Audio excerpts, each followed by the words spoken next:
राधे राधे साथियों, आप सभी का आपके अपने YouTube channel BL sir maths पर हार्दिक स्वागत और अभिनंदन। साथियों, अपना रीट मुख्य परीक्षा का निःशुल्क बैच प्रारंभ है, उसमें अपन ने साइकोलॉजी प्रारंभ कर रखी है। आज का अपना ये वीडियो अधिगम को लेकर होने वाला है। अपन अधिगम के ऊपर चर्चा करने वाले हैं।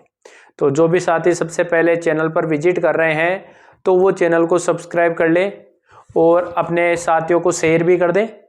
ज़्यादातर साथी वह शेयर नहीं कर पाते हैं, तो जितना हो सके शेयर करो भाई, सभी साथियों को शेयर कर दो और आप लोग अपनी तैयारी को अच्छे से करते रहो, क्योंकि लास्ट में क्या चीज़ें पढ़ने वाली होती है, मेरा मैटर हमेशा शॉर्ट और स्वीट रहता है। ठीक है, तो शेयर कर दो, लाइक भी कर दिया करो भाई।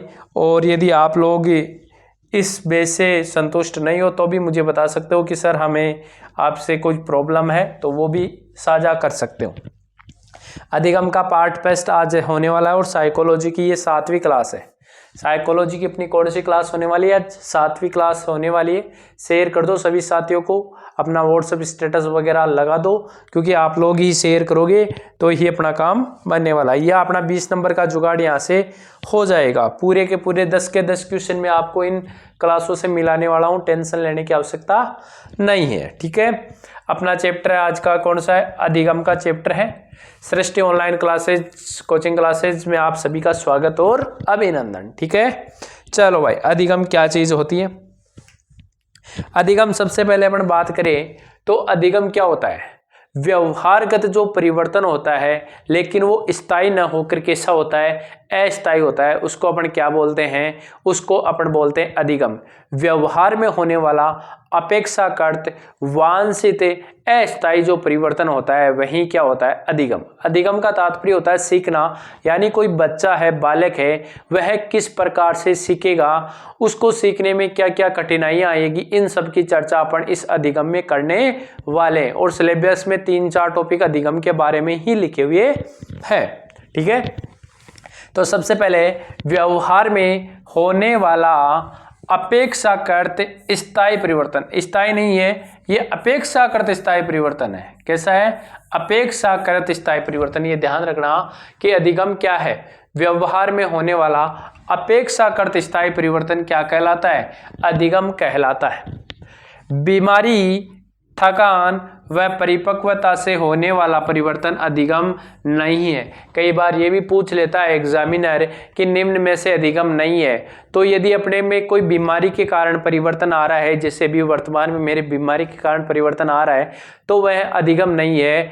थकान के कारण अधिगम आता है, वह भी अधिगम की श्रेणी में नहीं आता है। और मैं किसी और कारण से कोई नई चीज सीखता हूं तो वह भी अधिगम नहीं है। और परिपक्वता यानी उम्र के साथ में जो कुछ अनुभव आते हैं वह अधिगम नहीं है। तो क्या क्या नहीं है? बीमारी, थकान व परिपक्वता से होने वाला कोई परिवर्तन है वह क्या नहीं है? अधिगम नहीं है। यदि अपन शाब्दिक अर्थ देखें तो अधिगम का शाब्दिक अर्थ क्या होता है? सीखना होता है। अधिगम का शाब्दिक अर्थ क्या होता है? सीखना। किसी भी चीज को सीखना क्या है? अधिगम का शाब्दिक अर्थ है।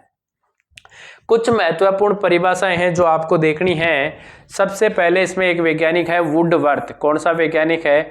वुडवर्थ। वुडवर्थ कहता है सीखना विकास की प्रक्रिया या प्रक्रम एवं अनुभवों में वृद्धि है। अनुभवों में सीखना क्या है? विकास की प्रक्रिया, प्रक्रम एवं अनुभवों में वृद्धि है। विकास क्या है? अनुभवों में वृद्धि। इतना भी आप याद कर सकते हो। विकास क्या है?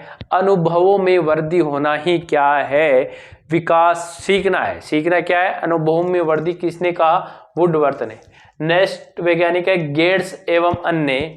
शिक्षण एवं अनुभव द्वारा व्यवहार में होने वाला परिवर्तन क्या कहलाता है? तो वह कहलाता है आपका अधिगम। किसके कारण? अनुभव एवं प्रशिक्षण के कारण। शिक्षण एवं अनुभव, शिक्षण को प्रशिक्षण भी बोल सकते हैं। शिक्षण एवं अनुभव द्वारा व्यवहार में जो परिवर्तन आता है वह क्या कहलाता है? अधिगम कहलाता है।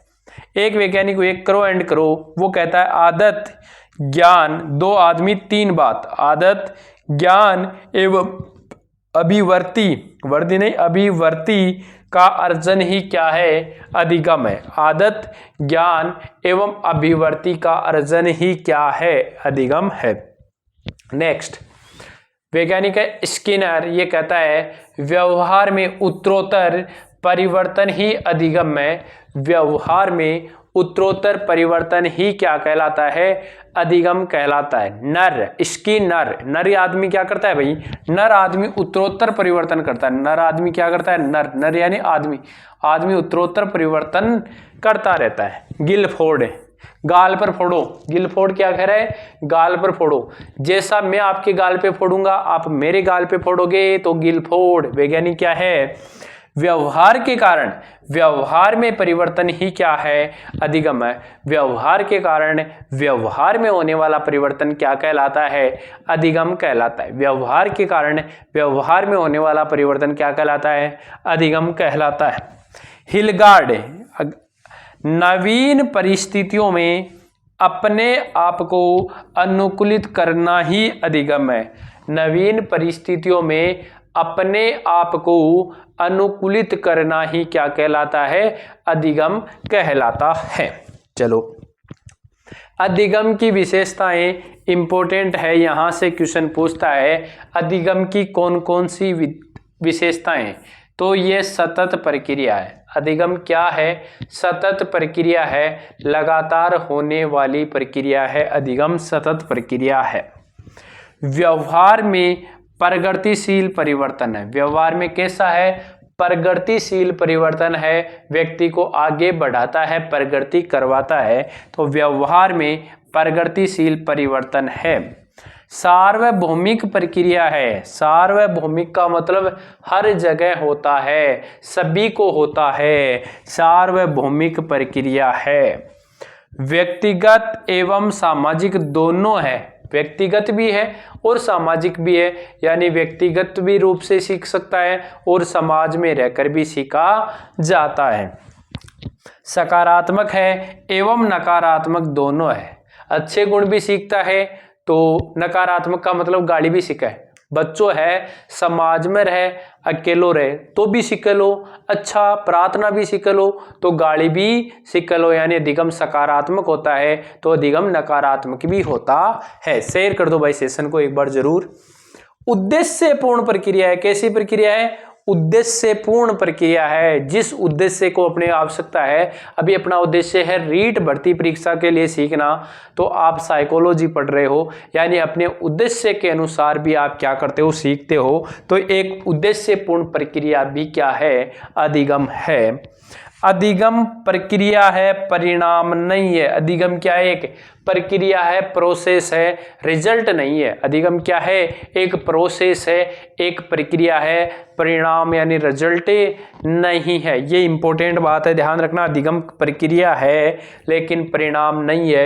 ये देखो मैंने यहाँ कुछ लोगों के चित्र बनाए, इससे तात्पर्य है कि आपको एक दिन जीतना है। सीखते सीखते लोगों ने क्या किया है? एक समूह में आए, समाज से सीखा है, कुछ ना कुछ विशेष चीजें सीखी है और इन्होंने अधिगम किया है।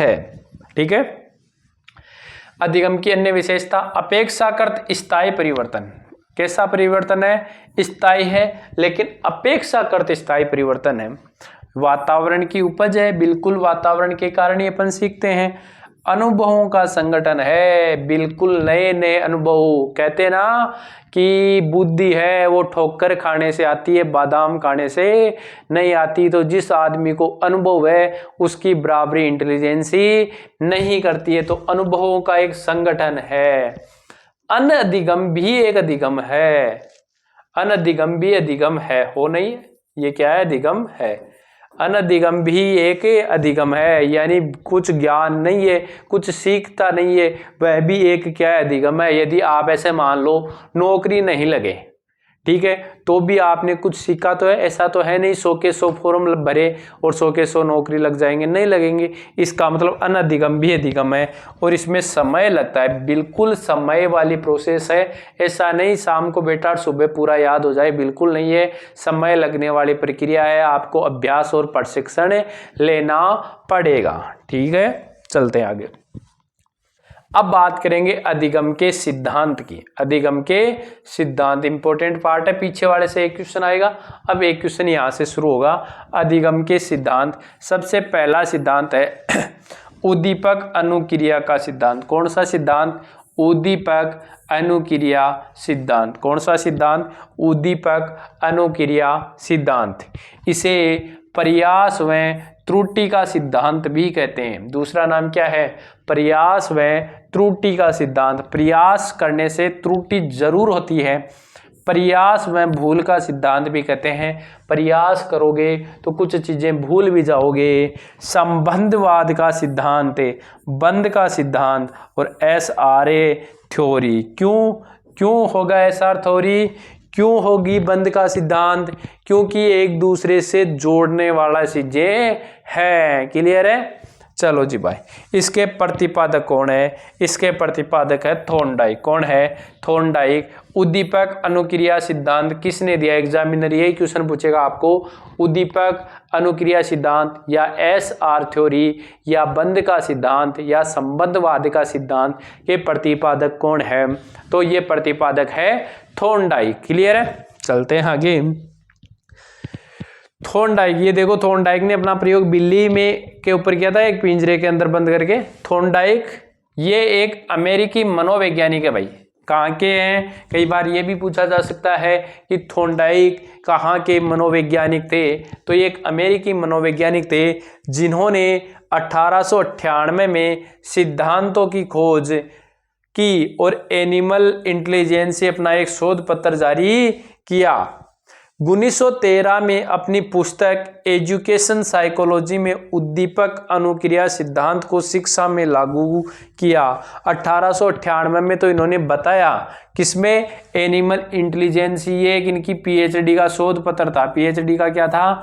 शोध पत्र था, उसमें तो बताया। लेकिन 1913 के अंतर अपनी पुस्तक का नाम क्या है? Education psychology. कौन सी साइकोलॉजी? एजुकेशन है। साइकोलॉजी में उद्दीपक अनुक्रिया सिद्धांत को शिक्षा में लागू किया, यानी अपने शैक्षिक जीवन में। प्रयोग किस पे किया? भूखी बिल्ली पे किया सर। उद्दीपक क्या था? मांस का टुकड़ा को देखकर अनुक्रिया। तो उद्दीपक कौन है? मांस का टुकड़ा। बिल्ली के सामने बिल्ली को भूखी किया, मांस का टुकड़ा रखा, तो बिल्ली ने मांस के टुकड़े को देखकर क्या प्रारंभ कर दी? अनुक्रिया। क्लियर है? चलो जी भाई, इसके आधार पर इन्होंने अधिगम के नियम दिए। इसके आधार पर इन्होंने क्या दिए? अधिगम के नियम दिए। तो आपको पूछे अधिगम के नियम किसने दिए? थॉर्नडाइक ने दिए। अधिगम के नियम किसने दिए? थॉर्नडाइक ने दिए। किसने दिए? थॉर्नडाइक ने दिए। मुख्य नियम कितने दिए? मुख्य नियम 3 दिए। अधिगम के मुख्य नियम कितने? 3 नियम। पहला तत्परता का नियम, दूसरा अभ्यास या श्रम का नियम, तीसरा है प्रभाव परिणाम या संतोष का नियम। कई बार तो यही पूछ लेता है सीधा सीधा कि अधिगम के नियम किसने दिए? थॉर्नडाइक ने। अधिगम के मुख्य नियम कितने? 3। कौन कौन सा? प्रभाव का नियम, तत्परता का नियम और अभ्यास या श्रम का नियम। सबसे पहले बात करेंगे अपन तत्परता का नियम क्या है। तत्परता का मतलब तैयारी। तत्परता का मतलब आदमी को तैयार रहना चाहिए, मानसिक रूप से और शारीरिक रूप से व्यक्ति को क्या रहना चाहिए? तैयार रहना चाहिए। सीखने के लिए व्यक्ति मानसिक रूप से भी प्रिपेयर होना चाहिए, तो वह शारीरिक रूप से तैयार होना चाहिए। बुखार होगी तो वह कम सीखेगा। ठीक है? इसलिए अभी मौसम में थोड़ा सर्दियों का चल रहा है और सर्दी आती है तो सभी लोग परेशान होते हैं, तो अपना ध्यान रखें, अच्छे से कोट वगैरह पहन के तैयारी करें। जैसे मैं पढ़ाने के लिए जाता था, शाम को लेट आता था, कोई मफलर वगैरह यूज नहीं लेता था तो परेशानी हो गई। ठीक है? तो आप लोग अपनी पढ़ाई को कंटिन्यू करने के लिए इन बातों का भी विशेष ध्यान रखें, क्योंकि आप साइकोलॉजी पढ़ रहे हो तो आपको पता है कि मानसिक और शारीरिक रूप दोनों से आदमी को क्या होना चाहिए? तैयार होना चाहिए। कार्य को करने के लिए शारीरिक व मानसिक रूप से तैयार होना चाहिए, तभी व्यक्ति क्या कर सकता है? सीख सकता है, यानी उसको क्या हो सकता है? अधिगम हो सकता है। क्या हो सकता है? अधिगम होता है। कब? जब वह मानसिक रूप से और शारीरिक रूप से तैयार है। जैसे घोड़े को तालाब तक ले जाया जा सकता है, पानी पीने के लिए बाध्य नहीं किया जा सकता। मैं यहाँ से वीडियो अपलोड कर सकता हूँ, लेकिन आप उससे पूरा देखो, अंत तक देखो, ये मैं आप लोगों को बाध्य नहीं कर सकता। क्यों? क्योंकि आपके अंदर तत्परता है तो आप जल्दी से मेरा वीडियो अपलोड होते देखोगे, नहीं तो नहीं देखने वाले। इसलिए मानसिक रूप से और शारीरिक रूप से तैयार होगे तो ही आप क्या करोगे भाई। इसका ये उदाहरण भी हो सकता है। दूसरा नियम है अभ्यास या श्रम का नियम। किसी कार्य को बार बार करके सीखा जा सकता है।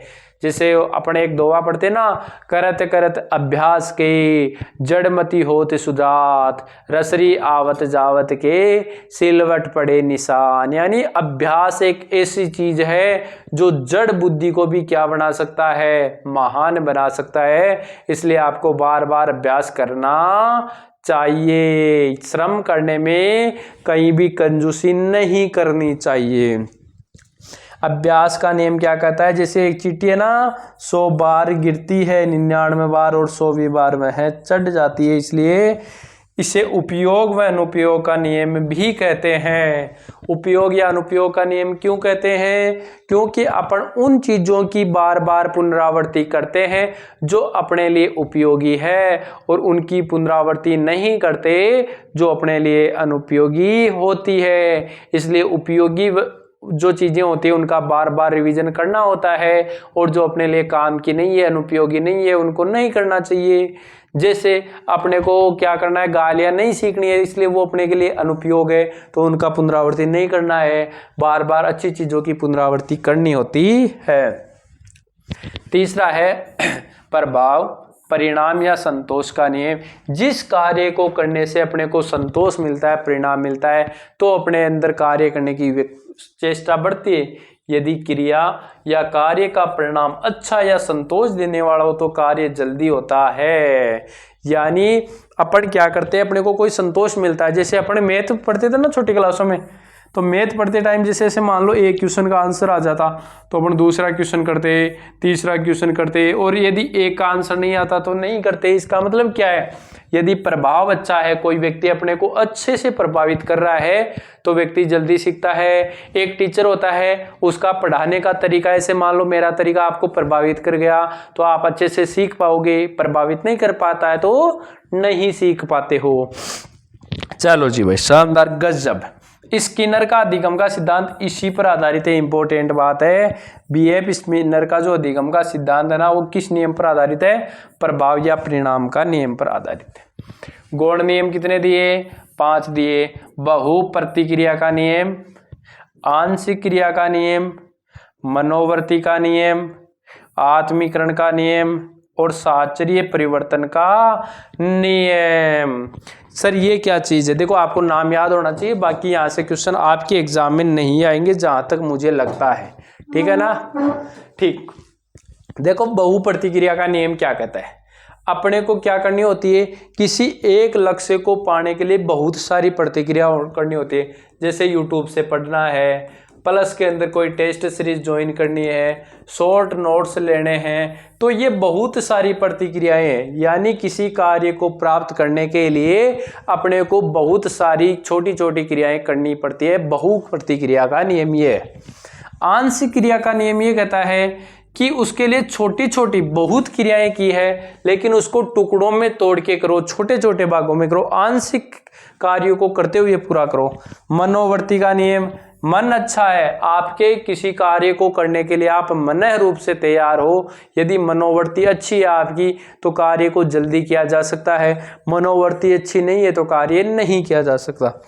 आत्मीकरण का नियम, यानी उसको आप अपने मन में कैसे बैठाते हो। और साहचर्य परिवर्तन का नियम ये कहता है कि माहौल चेंज हो जाने के बाद भी आपको उसमें अपने साहचर्यता में क्या कर लेना चाहिए, परिवर्तन कर लेना चाहिए। जैसे इसका उदाहरण एक थोड़ा सा एग्जाम में भी कभी पूछा था, जैसे माँ है अपने बच्चे से दूर जाने के बाद में क्या करती है, तस्वीर है उसकी देखकर उसके जैसा जो व्यवहार करता है, तो वो साहचर्य परिवर्तन का नियम है।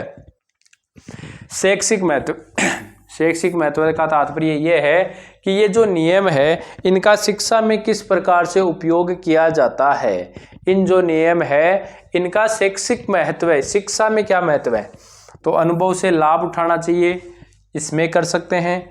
निरंतर प्रयास पर बल देता है, बिल्कुल निरंतर प्रयास करना चाहिए। असफलता से सफलता, पहले आपको बार बार असफलता भी मिलती है, आप कभी 1 नंबर से रहे होंगे, कभी 2 नंबर से रहे होंगे, लेकिन असफलताओं से की ओर से चलते हुए एक दिन आपको क्या मिलेगी, सफलता जरूर मिलेगी। ये नियम ऐसा कहता है, क्योंकि बिल्ली भी बार बार प्रैक्टिस करने पर उसको मांस का टुकड़ा प्राप्त हुआ था। तो असफलताओं से घबराना नहीं चाहिए, एक दिन सफलता जरूर मिलने वाली है। आत्मविश्वास में आदत का निर्माण, व्यक्ति को आत्मविश्वास होता है, बार बार प्रैक्टिस वो करता है, उसको विश्वास होता है खुद पर, हाँ भाई मैं कर पाऊंगा। अच्छी आदतें निर्माण के लिए भी बार बार उस चीज़ को प्रैक्टिस में लाना होता है।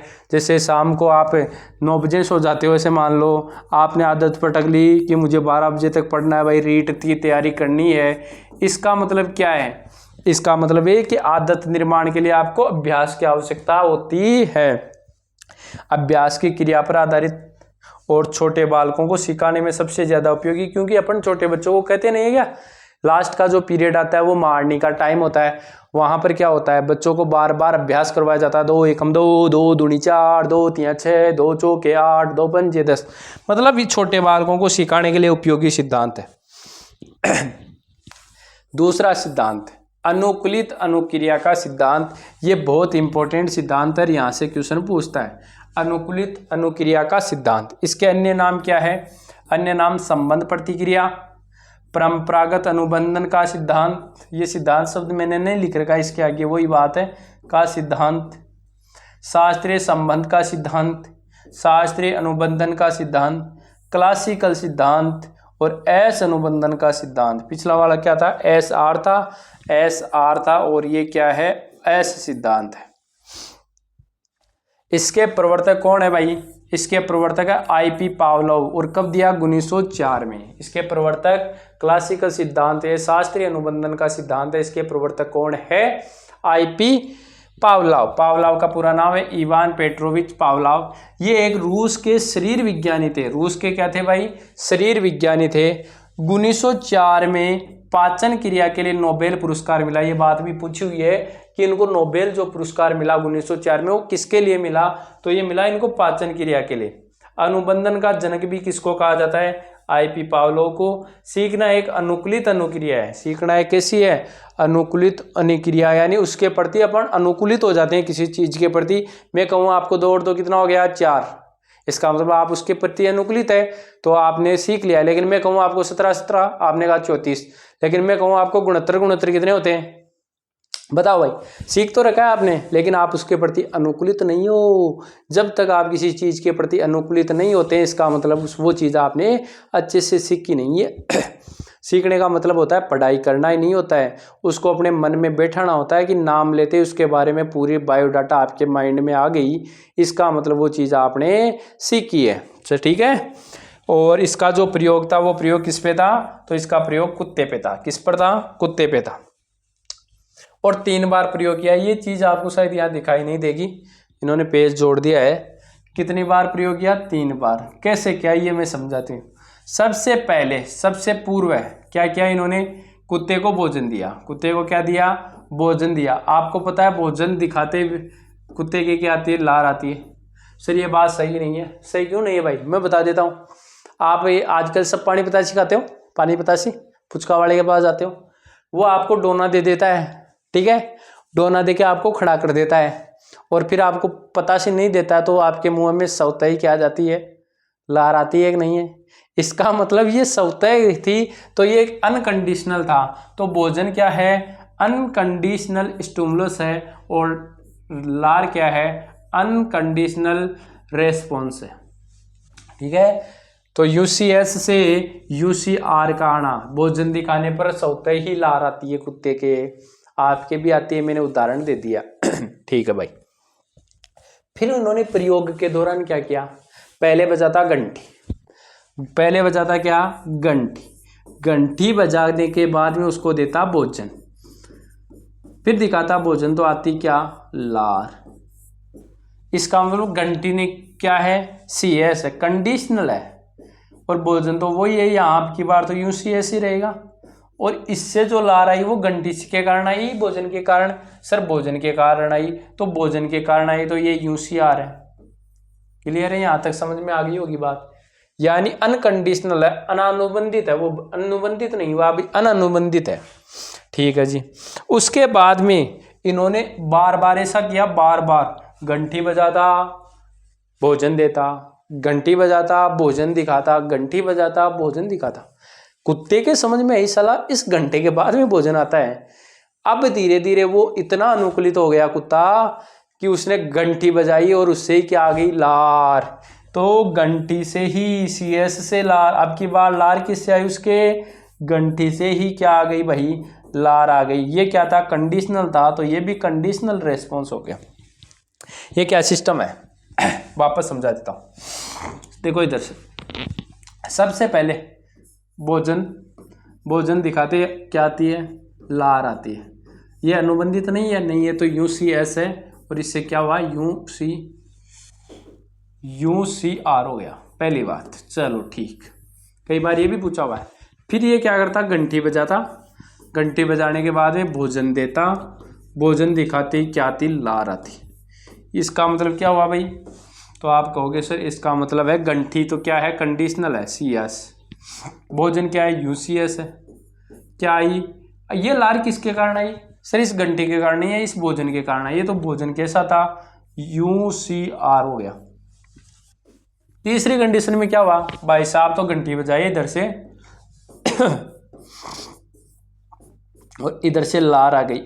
घंटी के कारण क्या आई भाई, लार आई। किसके कारण, घंटी क्या था, सी एस, तो इसके कारण क्या हुई, सी आर आ गई। बस ये इसका पूरा क्या है, प्रयोग है। इसका प्रयोग कैसे अप्लाई कर सकते हैं, कई बार अपने होता नहीं था क्या। जैसे अपने क्लास में, छोटी क्लासों में थे अपन, छोटी क्लासों में ऐसे मान लो मैथ का पीरियड, कौन सा पीरियड भाई, गुरुजी मैथ का पीरियड कौन सा आता, 7वां पीरियड आता।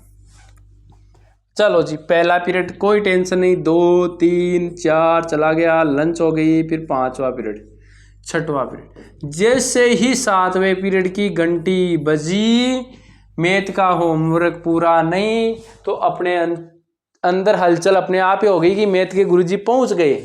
ऐसा होता था ना, क्यों, क्योंकि वो उस घंटी के प्रति, उस घंटी के जस्ट बाद में कौन आते, मैथ के गुरुजी। घंटी बजती, मैथ के गुरुजी, घंटी बजती, मैथ के गुरुजी। लेकिन एक दिन ऐसा हुआ, क्या, घंटी बजी, साइंस के गुरुजी आए, घंटी बजी, मैथ के गुरुजी आए, घंटी बजी, हिंदी के गुरुजी आए। तो अब अपन अनुकूलित नहीं है, आज घंटी बजी तो उतनी टेंशन नहीं। इसी का एक एग्जाम्पल और मैं बता देता हूं। ऐसे मान लो मैथ का मास्टर सबसे ज्यादा ठोकता अपने को, कूटता पीटता, ठीक है। फिर ऐसे मान लो उस मैथ के मास्टर की आदत थी क्या, कि क्लास में उस चपरासी को भेजता, किसको, चपरासी को भेजता।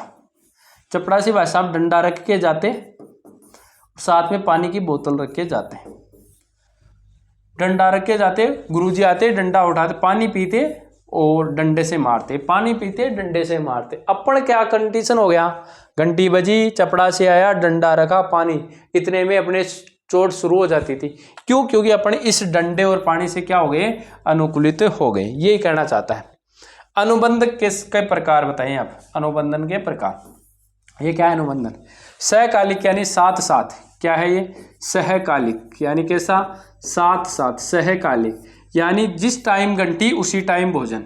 विलंबित दूसरा कैसा है, विलंबित, और तीसरा है अवशेष। विलंबित का मतलब घंटी के थोड़ी सी देर बाद में भोजन, और अवशेष के बाद में घंटी बजाई सुबह शाम को भोजन, और पश्चगामी का मतलब पहले भोजन फिर घंटी। फिर कुत्ते को क्या मतलब, कुत्ते को भोजन से मतलब। यानी उत्तेजना का नियम कहता है कि बार बार घंटी बजाने पर लार का टपकना उत्तेजना का नियम है। देखो मैं बता देता हूं इसको, क्या था भाई, अनुबंधन, अनुबंधन कैसा, अनुबंधन सहकालिक, कैसा, सहकालिक। सहकालिक का मतलब साथ साथ, फिर है विलंबित, कौन सा है, विलंबित, और एक अवशेष, अवशेष और पश्चगामी, पश्चगामी। इधर देखना, सहकाली का मतलब घंटी बजाई 7:15 और 10 पर, और भोजन दे दिया 7:15 और 10 पर। कुत्ते को कोई मतलब है घंटी से? बताओ भाई, कुत्ते को कोई मतलब है घंटी? ना गुरुजी, कुत्ते ने क्या मतलब, कुत्ता ने भोजन मतलब, ठीक है भाई। तो यहाँ अनुकूलन नहीं हो सकता, अनुबंधित नहीं हो सकता। विलंबित, घंटी बजी 7:10 में, भोजन आ रहा है 7:10 पर। इसका मतलब ये 4 सेकंड का जो है ये विलंबित है, यानी अब इसको घंटी से मतलब है कुत्ते को। भाई इस घंटी का कुछ ना कुछ इस भोजन से रिलेशन है। अवशेष, घंटी बजाई सुबह 7:10 और 10 बजे खाना दे रहे हो, तो इस घंटी का इससे कोई मतलब ना जी। पश्चगामी, पहले दे दिया भोजन फिर बजाई घंटी, बताओ इस घंटी का कोई मतलब ना, कोई मतलब ही नहीं है, ठीक है। तो विशेष इंपॉर्टेंट है अनुकूलन के लिए विलंबित। नेक्स्ट, आंतरिक अवरोध का नियम या विलोपन, बार बार घंटी के बाद भोजन न देने पर लार का बंद हो जाना। अब कुत्ता ने कहीं करो भाई, घंटी बजा तो भोजन कौन दे, तो घंटी बजायो भोजन कौन दियो, कुत्तो देखो तेरी मतलब के घंटी को। अब उसे आप ऐसा करते हुए 5 दिन कर गए, अब भाई साहब घंटी कितनी बजाओ कुत्ता ने कोई फर्क को नहीं। तो ये क्या है, आंतरिक अवरोध का नियम है या विलोपन। अब वह उस चीज को भूल चुका है, विलोपन हो चुका है। विलोपन का प्रमुख कारण है पुनर्बलन का अभाव, यानी आपने पुनर्बलन नहीं दिया ना तो एक दिन विलोप होगा ही होगा। उद्दीपन सामान्यकरण, सामान्यकरण को मतलब होता है जनरलाइजेशन, यानी उद्दीपक के प्रति सामान्यकरण, मूल उद्दीपक के प्रति की जाने वाली क्रिया को मिलते जुलते उद्दीपक के प्रति। ऐसे मान लो घंटी बजाता एक दिन सीटी बजा दी, ठीक है, सीटी बजाता एक दिन ट्रेन की सीटी बज गई, तो भी उसकी लार आ गई। उसका कारण क्या है, सामान्यकरण कर लिया कि ऐसी आवाज आने पर मुझे भोजन मिलता है। नेक्स्ट, आभासी अनुबंधन, अपने आप ही लार का टपकना क्या है, आभासी अनुबंधन, अपने आप ही लार टपकना शुरू हो रही है, इसका मतलब आभास किया उसने। स्वतः पुनर्लाभ, विलोपन के बाद पुनः सीएस के उपस्थित करने पर लार आना। ऐसे मान लो 2-3 दिन आपने दिया वो भूल गया, फिर एक दिन आपने अचानक से घंटी बजाई, घंटी बजाने के बाद में भोजन दे दिया, तो क्या आ जाएगी, उसके लार आ जाएगी। इसका मतलब ये स्वतः पुनर्लाभ हुआ है। अब इसका शैक्षिक महत्व है, शिक्षा में क्या महत्व है। शिक्षण में सर्वेदर से जो सामग्री का प्रयोग होता है ना वो इसी के कारण होता है, क्योंकि इससे एक्टिविटी बनी रही रहती है भय को दूर करने में, क्योंकि आप उस चीज से बार बार अनुबंधन करा दोगे। पुनरावृत्ति पर बल देता है, बार बार पुनरावृत्ति करवानी चाहिए। यांत्रिक तरीके से सीखने पर बल देता है। समायोजन व अनुशासन स्थापित करने में यह बहुत इंपॉर्टेंट है। भाषा सीखने और सिखाने में पुनरावृत्ति इंपॉर्टेंट है, और आदत का निर्माण करने में भी यही सिद्धांत इंपॉर्टेंट है। इतना तक अपन ने 2 सिद्धांत कर लिए और अधिगम की परिभाषाएं और अधिगम की विशेषताएं देख ली है। क्या हुआ है, ये दोनों नियम है ना बहुत ही शानदार नियम है, यहाँ से एग्जामिनर क्वेश्चन पूछता ही है। शैक्षिक परिदृश्य के शॉर्ट नोट्स अवेलेबल है, जिसको भी लेना है 69 रुपये पे करो और जल्दी से ले लो, नहीं है इसकी फीस बढ़ने वाली है। तो आप लोग शानदार तैयारी करने के लिए शॉर्ट नोट्स यहाँ से परचेज कर सकते हो। ये नोट्स ऐसे नोट्स है जो आपको एग्जाम में बचाएंगे आपको। क्यों, क्योंकि आप जो ग्रंथ महाग्रंथ है उनका रिवीजन नहीं कर पाओगे, और मैटर यही पूछा जाना है जिसको मैंने शॉर्ट स्वीट में लिख रखा। आप 1 घंटे में पूरा शैक्षिक परिदृश्य का रिवीजन कर सकते हो। और कहावत है रिवीजन ही क्या है, डिवीजन है, ठीक है। तो आप जल्दी से ले लो, ज़्यादा टेंशन लेने की आवश्यकता है नहीं। 69 रुपये हैं, इतने के अपन कुरकुरे बिस्किट भी खा जाते हैं, तो ये करके आपका शानदार 10 नंबर का जुगाड़ हो ही जाएगा मिनिमम, ठीक है।